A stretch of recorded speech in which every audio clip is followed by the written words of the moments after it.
एक छोटी सी कहानी। एक युवा फकीर सारी पृथ्वी की परिक्रमा के लिए निकला। उस देश की राजधानी में आने पर उसका बड़ा स्वागत हुआ। उस देश के राजा ने उसके चरण छुए और उससे कहा, धन्य है हमारा भाग्य कि तुम हमारे बीच पैदा हुए और तुमने मेरी सुगंध को सारी दुनिया में पहुंचाया। तुम्हारी कीर्ति के साथ हमारी कीर्ति गई, तुम्हारे शब्दों के साथ हमने जो हजारों वर्षों में संग्रहित किया था वह लोगों तक पहुंचा। और मैं भी एक प्रतीक्षा किए तुम्हारी राह देख रहा हूँ। अनेक बार मेरे मन में ख्याल उठा है कि मेरे मित्र और मेरे देश का भाग्य जब सारी दुनिया से घूम कर लौटेगा तो शायद मेरे लिए कुछ भेंट भी लाए। शायद सारी दुनिया में उसने कुछ ऐसा खोजा हो जो मेरे काम का हो। और तो बड़ी आशा से मैं तुम्हारी प्रतीक्षा कर रहा हूँ। मेरे लिए क्या लाए हो? वह फकीर और वह राजा बचपन के मित्र थे। राजा सम्राट हो गया था। उसने अपने राज्य की सीमाएं बहुत बढ़ा ली थी और उसका मित्र फकीर भी सारी दुनिया में यश और कीर्ति अर्जित करके लौटा था। करोड़ों करोड़ों लोगों ने उसे सम्मान दिया था और दुनिया का कोई कोना न था जहां उसके चरणों और उसकी वाणी सुनी न गई हो। उस राजा ने कहा, मैं प्रतीक्षा कर रहा हूं कि तुम मेरे लिए क्या भेंट लाओगे। वह फकीर बोला, मैंने भी यह सोचा कि घर लौटकर जरूर यह बात पूछी जाएगी और जरूर ही तुम कहोगे कि क्या लाए हो मेरे लिए। और मैंने दुनिया में बहुत सी चीज़ें देखी हैं। मैंने सोचा कि उन चीज़ों को ले चलूं, लेकिन हर चीज़ लाते वक्त मुझे ख्याल आया कि यह तो तुम्हारे पास पहले से ही मौजूद होगी। तुम्हारे पास कौन सी चीज़ की कमी है?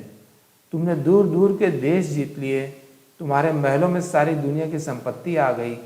तुम्हारे पास कौन सी चीज़ की कमी होगी जो मैं ले चलूँ? आखिर मैं थक गया और मुझे कोई ऐसी चीज़ मालूम न पड़ी जो तुम्हारे महलों में न पहुँच चुकी हो, जिसके तुम मालिक न बन चुके हो। बहुत सोच कर एक चीज़ जरूर लाया हूँ, लेकिन अकेले में और एकांत में मैं उसे तुम्हें दूंगा। उस फकीर के पास कुछ दिखाई भी न पड़ता था। एक छोटा सा झोला था जो उसके कंधे पर लटका था। उसमें क्या हो सकता था? ऐसी कौन सी चीज़ हो सकती थी जो राजा के पास न हो? क्योंकि फ़कीर ने खुद ही कहा कि मैं उन सारी चीज़ों को छोड़ आया जिनका मुझे ख्याल हुआ कि तुम्हारे पास पहले से होगी। उस फटे से झोले में क्या हो सकता था?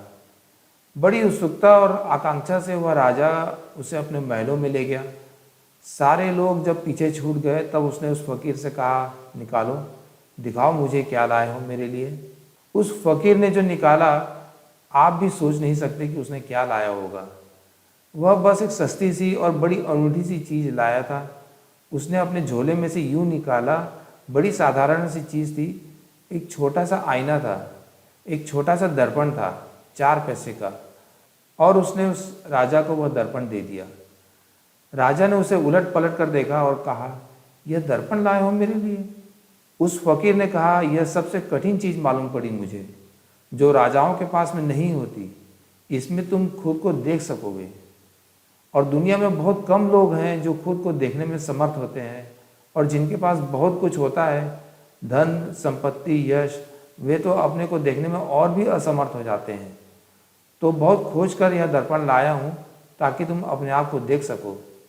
इस दर्पण को सस्ता मत समझना दोस्त। ऐसे तो घर घर में दर्पण होते हैं, लेकिन क्या कभी हम अपने आप को देख पाए?